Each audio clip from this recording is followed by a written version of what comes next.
মিলে যদি যাদেরকে নেওয়া হয়েছে ভালো খেলতে অবশ্যই ভালো লাগবে। সবচেয়ে পছন্দের পিক কোনটা আপনার মতে? সবাই ভালো এবং যারা টিম ওনার ছিল তারা ম্যাক্সিমাম ট্রাই করেছে সিলেটের প্লেয়ার নেওয়ার জন্য, কারণ তাদের রিকোয়ারমেন্ট ছিল যে একটা ইয়াং টিম এবং যেন সিলেটের প্লেয়ার বেশি থাকে। আপনি এর আগের বিপিএলটা তো ক্যাপ্টেন ছিলেন, খুব ভালো করেছিলেন খুলনার হয়ে, তো এবার মনে হচ্ছে কিনা যে সিলেটের ক্যাপ্টেন্সিটা করবেন, জেতাতেও পারবেন? সো এখনো বলতে পারছি না, বাট এটা যদি খেলা শুরু হয় অবশ্যই চেষ্টা থাকবে ভালো করার জন্য। সঙ্গে আরেকটা ব্যাপার, যে এটা সিলেটি ভাষা জানেন নাকি? আগের বার দেখেছিলাম বরিশাল হয়ে খেলেছিলেন, তখন কিন্তু বরিশালের ভাষা বলেছিলেন। আসলে সিলেটে ভাষা অনেক কঠিন, বলাটা একটু ডিফিকাল্ট হয়ে যাবে, বাট শিখে যাব আশা করি।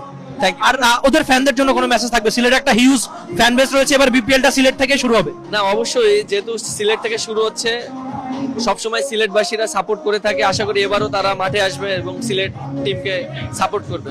থ্যাংক ইউ সো মাচ ভাই।